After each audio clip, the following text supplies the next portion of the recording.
Hi YouTube.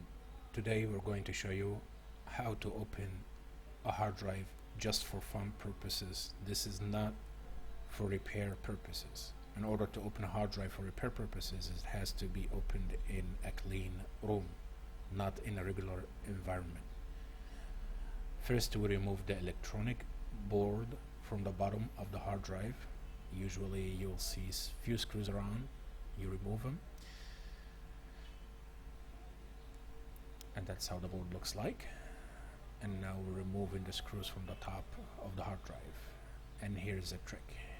Usually there is a hidden screw or two behind the white label of the hard drive.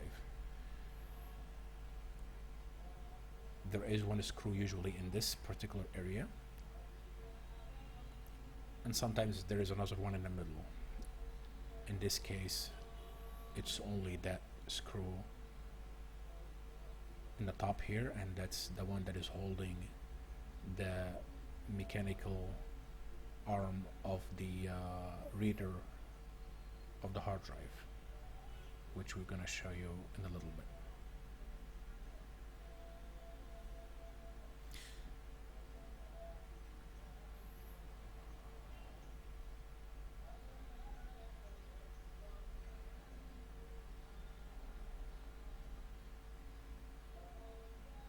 Now we go ahead and open the cover of the hard drive, and as you can see inside, there is the motor in the middle with the plates that records your data, and there is a magnet on the top corner, which is a half circle, as you can see, and there is a reader needle in the middle.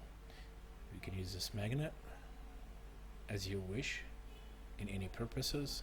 It is a very great and excellent strong magnet, and some people use this motor as well in some other applications.